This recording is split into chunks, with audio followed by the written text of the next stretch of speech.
Voilà, donc, question par rapport à ça. Donc, le niveau premier, c'est le niveau 30. C'est pas un jeu. Et avant de passer, donc, le 30, n'est-ce pas? Quand on est le 0, c'est le 3. Et le 3, c'est aussi le jour de la résurrection, n'est-ce pas? Le troisième jour, Christ est ressuscité. Et c'est là, justement, que la graine qui est ici commence à monter. Donc, ça veut dire que avant d'atteindre ce niveau, tu es déjà mort complètement. Et la résurrection, n'est-ce pas, ben, renvoie au chiffre 30. N'est-ce pas? C'est aussi l'âge de la maturité. C'est pourquoi Paul, avant d'être, n'est-ce pas, apôtre de Christ, tous ceux qui travaillaient dans le Sanhédrin devaient avoir au moins 30 ans. Chez les Juifs et les Hébreux, 30 ans, c'était l'âge de la maturité. Et ceux qui lisent, n'est-ce pas, le Tanakh, c'est-à-dire de Genèse jusqu'à Malachie, vont comprendre que les Hébreux, justement, n'exerçaient pas comme ça à 10 ans, n'importe comment dans le Sanhédrin. Non, il fallait 30 ans. Paul avait au moins 30 ans dans le Sanhédrin parce qu'il travaillait au Sanhédrin. Ce n'est pas n'importe qui enseignait. Et chez eux, il fallait au moins 30 ans. Avoir au moins 30 ans, n'est-ce pas, pour être assis. Voilà, donc une question par rapport à ça.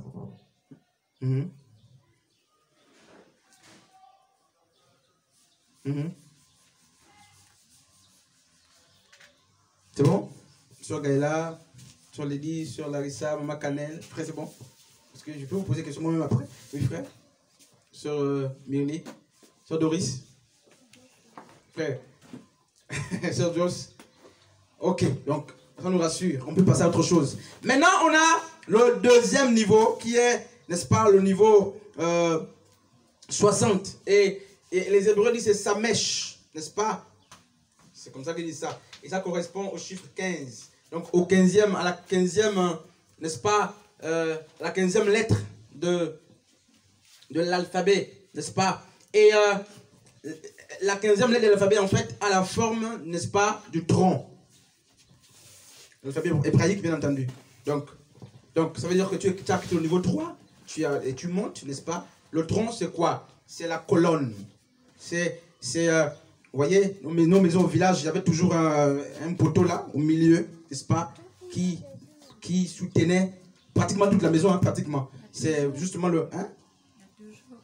Il y a dans notre langue là, il y a un mot pour ça. Voilà, n'est-ce pas? Et sans le tronc, même si tu as atteint au niveau 3, 30, sans le tronc, tu ne peux pas porter les fruits. Pourquoi? Parce que Jean 15, comme la sœur disait, dit que Christ est le tronc. Donc le cep, n'est-ce pas? Le cep. Et si Christ, n'est-ce pas, n'est pas présent en vous, vous ne pouvez pas porter les fruits. Pourquoi? Parce que les fruits ne viennent pas du tronc d'abord, ne sortent pas ici comme ça. Vous avez vu ça où? Ma cannelle. Les fruits ne sont pas collés au tronc. Les fruits sont collés au serment. Donc aux branches. Donc c'est les serments. Les serments sont les branches. Et ce sont des branches qui portent des fruits.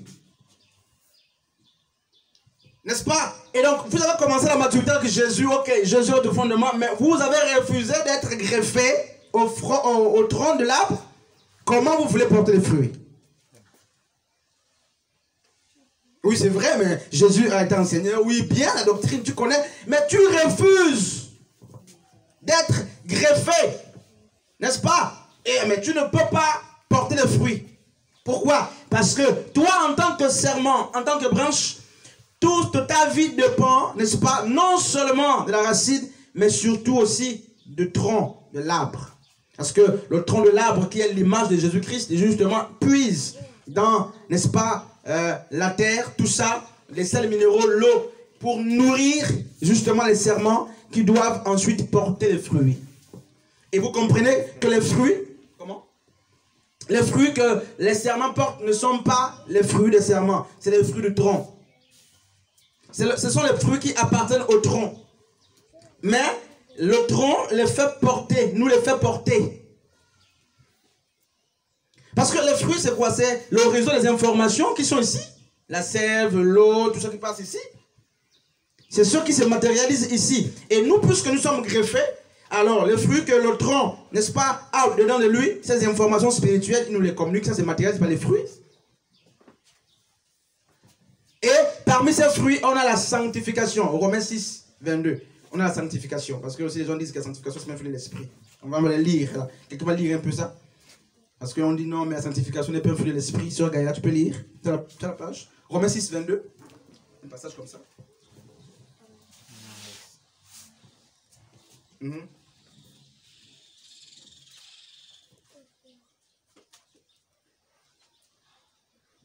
Mais maintenant, étant affranchis, le péché est devenu esclave de Dieu. Vous avez pour fruit la sanctification. Donc la sanctification est un fruit de l'esprit, c'est écrit dans la Bible. Comme la joie, comme l'amour, comme la paix. Donc non, c'est un fruit de l'esprit aussi qu'on porte. N'est-ce pas? Et donc, tous les fruits qu'on porte ici viennent de... N'est-ce pas? Si on termine la lecture de Sœur Gaëla, continue Romains 11 là, on va comprendre quelque chose. Donc, tous les fruits que nous portons, la joie, la bonté, la patience, c'est par nous. On n'a pas à se vanter. Parce qu'en tant qu'olivier sauvage, la Bible l'a dit clairement, n'est-ce pas? On était de l'olivier sauvage. Verset 16. On nous a enlevés pour nous greffer à l'olivier franc. Et nous bénéficions désormais de la vie de l'olivier franc. Donc que personne ne se vante. À partir de verset 16, lis. Or, si les prémices sont saines, la masse l'est aussi. Et si la racine est sainte, Oui. la branche l'est. Si la racine est sainte, la branche l'est aussi. Donc la vie de sanctification, de sainteté. Donc la sanctification, c'est quoi? Macanel? C'est quoi? La sanctification, c'est quoi? Sœur Joss? La sanctification, c'est quoi? Hein? Oh! C'est quoi sanctification? Le contraire même, c'est quoi?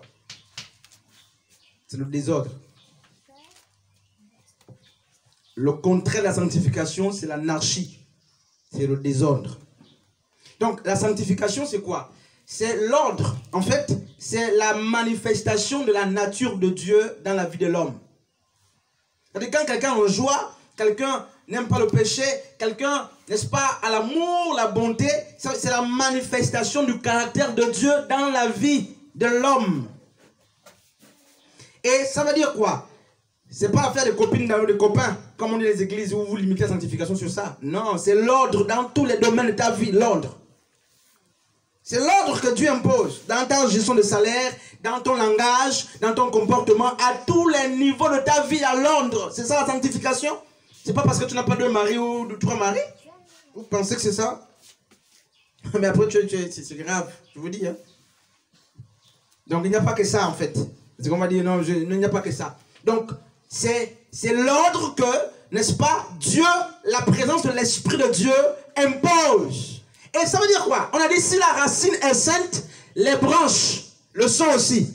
Donc, la sainteté de la racine, plutôt, la sainteté des serments, donc des branches que nous sommes, vient de la sainteté de la racine qui est la personne de Christ. Donc, ce n'est pas notre vie pour qu'on se vante que moi, je peux me passer de ceci, je peux me passer de cela.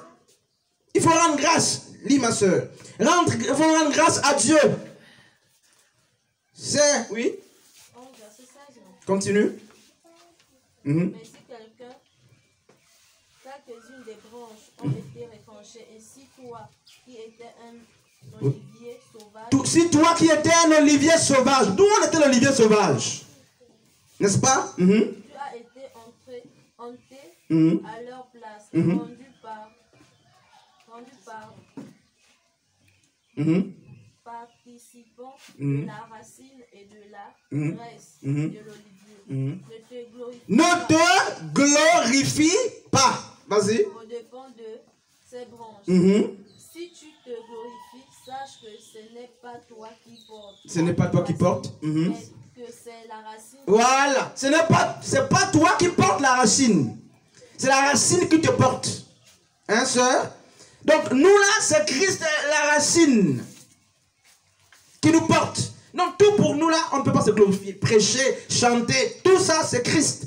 C'est la vie de Jésus. Nous sommes des vases. Et dans Luc, justement, 10, 17, là-bas, la Bible dit, nous sommes des serviteurs inutiles. On n'a rien. Des faux vases. C'est vrai, des vases de terre à la base. Et on va se vanter, la vantardise, la poussière. J'avais écrit sur ça une fois. La poussière qui met le fond de teint. Vous voyez? Nous sommes la poussière, c'est grave. Nous, l'homme, c'est la poussière qui met le tissage, les perruques. Excusez-moi, mais c'est pas pour nous embêter, mais nous sommes la poussière. Regardez Les perruques, tout ce qu'on met là, c'est la poussière. Les macanettes, je vous dis, hein, c'est grave. Et regardez, de la même manière comme balaye notre cour chaque matin là, c'est comme ça la beauté. Là, en fait, tous les jours, tu vas balayer la cour là. Vous voyez, c'est la terre. Et nous là, la crème, le fond de teint, les ongles, tout ça, on colle, le tissage, tout ça, la terre est en train d'être embellie chaque jour, poussière. Après tu vantes, tu passes, avec la vantardise. Une poussière. Il faut qu'on te rappelle ton identité, poussière, et tu repartiras à la poussière nue, comme tu es venu. C'est ce que la Bible dit. Donc si l'homme comprend son état qu'il est poussière, l'orgueil fini, tu es poussière. L'argent ou pas, poussière.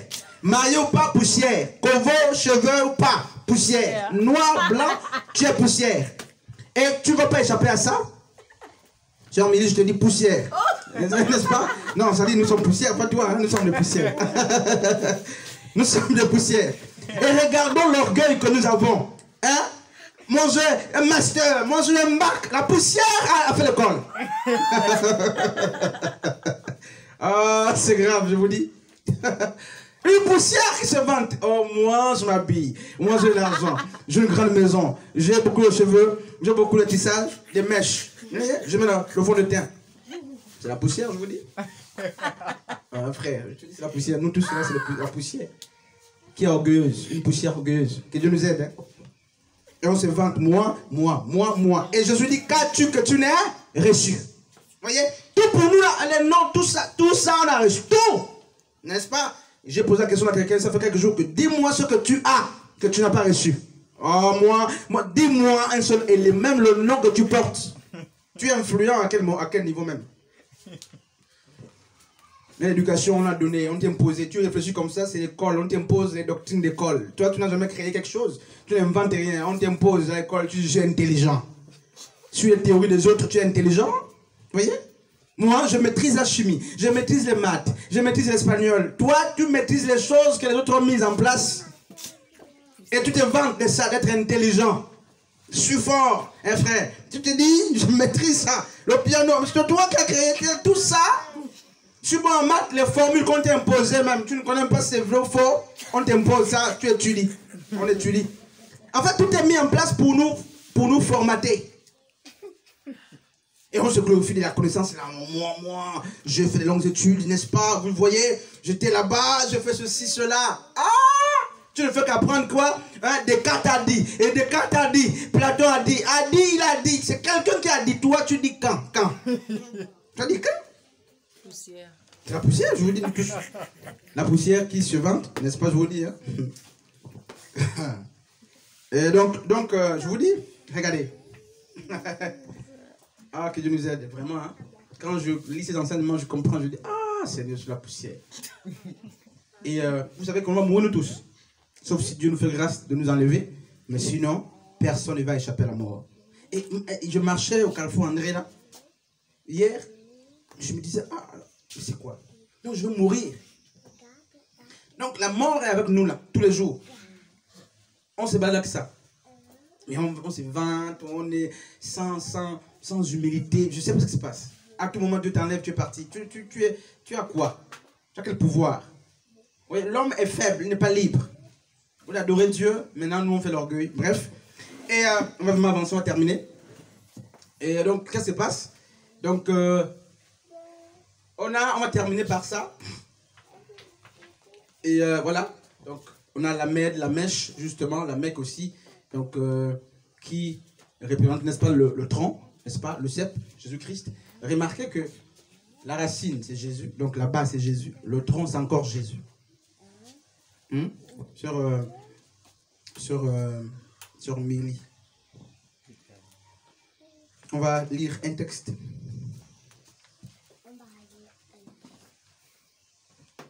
Jean 17 à partir du verset 6.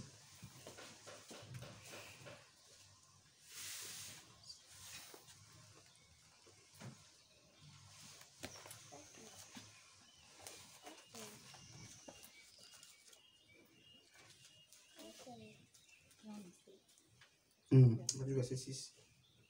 Verset 6 ou 10. 6. J'ai fait connaître ton nom aux hommes que tu m'as donné. Du milieu du monde, ils étaient à toi. Et tu me les as donnés. Et ils se sont égarés. Ils ont gardé ta parole. Maintenant, ils ont connu que tout ce que tu m'as donné vient de toi. Ok, reprends un peu. Verset 6. J'ai fait connaître ton nom aux hommes que tu m'as donné du milieu du monde. Ils étaient à toi et tu me les as donnés. Et ils ont gardé ta parole. Maintenant, ils ont connu que tout ce que tu m'as donné vient de toi. Donc, le départ dit quoi? Le début dit quoi? Le début de... Voilà. C'est qui parle? À qui? Non. Il dit quoi? Sir Joss. Macanel. Résume un peu la place là. J'ai fait connaître ton nom aux hommes que tu m'as donné. Ça veut dire quoi?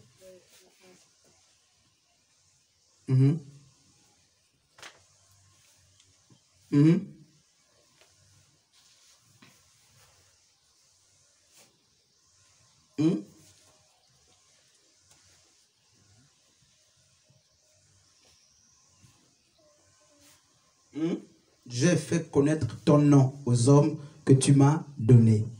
Ça veut dire quoi? Bon. On va finir dans quelques minutes. Macanel. Sir Joss. Ok, réfléchis, je vais revenir. Oui? On dit le nom qui est connu, le nom de Jésus, que c'est Nazareth. Dieu a donné à Jésus. En fait, Jésus est venu réparer l'alliance. Maintenant, Dieu a fait connaître le nom de Jésus parce qu'il l'a glorifié à la croix. La résurrection. Ok. Sœur Lady. Je fais connaître ton nom aux hommes que tu m'as donnés. Tu as ça, tout ça, et tout le monde a la parole. Jésus, en étant sur la terre, on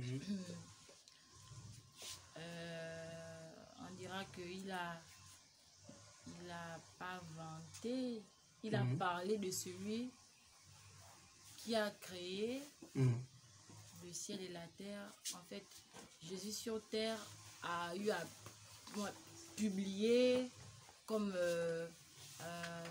témoigner de celui qui l'a envoyé.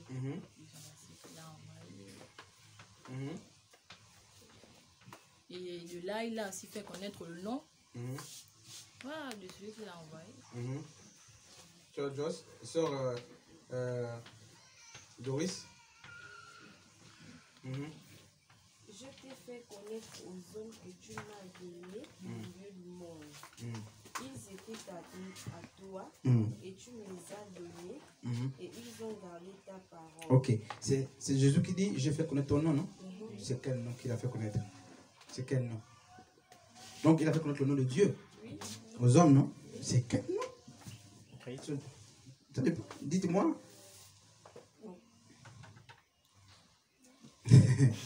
Jésus. Un frère. Jésus est venu nous présenter. Jésus dit, c'est-à-dire que le fils de Marie, pas Jésus-Christ. On est sur cet enseignement. Ou Jésus. Donc, Jésus a dit, parlait au Père. Il disait, j'ai fait connaître, en fait, faire connaître le nom de Dieu, révéler le nom de Dieu, était l'une des missions aussi de Jésus. Sur la croix, il n'est pas mort seulement pour déchirer le voile. Il est aussi venu pour nous révéler le nom, n'est-ce pas, de Dieu. C'est lequel? Parce que lui-même, il a dit que j'ai fait connaître ton nom. Lui, il a dit ça dans Jean 17, 6. Il dit, j'ai fait connaître ton nom. Donc, avant que Jésus ne parte, tous les apôtres connaissaient le nom de Dieu. C'est lequel? Le Sauveur. Je ne sais pas, on a un petit discuté là.